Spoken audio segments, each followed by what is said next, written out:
It's the final year of FiveWhoFans, a collaborative Doctor Who YouTube channel producing sketches, reviews and analytical content, and now I found an afternoon free, it seems only right to design my own FiveWhoFans Collectible Minifigure series. A lot of these might already be familiar to you, but I've updated enough hairpieces and outfits that hopefully this should still be entertaining for you. And yeah, this is a total vanity project, but I figured you might be interested, and I wanted to have some fun. Almost all of the heads I've used are custom ones that I've bought from eBay based on official LEGO faces that don't actually exist in flesh tone, but aside from that, everything you see is on brand. First up, we have John, complete with magnificent beard. It serves two purposes, to represent that hair what grows on his face, as well as cover up the top half of his torso due to yellow skin being on show. I provided him with a model TARDIS to reflect the one that appears in his current title sequence, but also because you know he's probably got a few TARDIS toys tucked away somewhere. Next, it's Dan. I wasn't entirely sure what accessories to use for Dan originally, but I went back through a handful of his videos over the years and in the end realised that I had too many to pick from. I've given him a pair of scissors to help assist him with his work on Art Hike. You'll also notice that Dan's beard doesn't match his hair colour, and the reason for this is that it's not real. The amount of fake moustaches that Dan has employed over the years is quite phenomenal, and I felt it made sense to reflect that here. Now we have Phoenix. I originally tried giving him a red plaid shirt, but since that torso shows yellow skin and there was no beard to cover it up as I could with John, I settled for this light hoodie.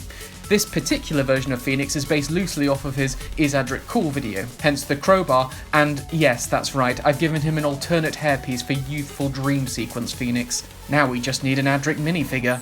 Chris is next, and as you can see, he's getting ready to party in preparation for his next class premiere. The hair and torso are both from the Gamer minifigure that was released a while back, and whilst I try not to incorporate too much from one figure, I couldn't resist doing it here. After all, Chris enjoys gaming, and he needs headphones while editing the next episode of his big damn cast. It's me. I won't dwell on this one too much because you've seen this a lot, but I've got my grandad jumper, and my rubbish beard and a chicken. Let's face it, you just can't improve on perfection. I've also got a feather which could double up as a quill for me to use for my writing. Benjy might be one of my favourite figures, almost for the hairpiece alone. The snazzy drink is meant to represent his last beverage from his final video, and also probably the fact he got me so very blind drunk on spirits once that I spent most of the evening talking to his dog. David is another gamer, so I gave him the accessory from the Gamer minifigure. He's an orange, of course, and he's got that lush Han Solo hairpiece which I feel captures him so perfectly that it's actually a little bit scary. Richard B is a scientist. I'm not sure if you knew that. So he's doing the science using equipment and things. He knows facts about physics and the sun. I've given him Jay's hair from the Lego Ninjago movie and Bruce Wayne's face. The perfect crossover. Like with John, I've made a note of making sure Libby's left-handed because left-handed people are the best kind. It was hard to pin down an outfit for Libby, but we stumbled across this Arctic Explorer's torso that matched one of her fluffy coats quite nicely. She's got a paintbrush and paint-stained trousers because she's artistic and unapologetically destructive in equal measure.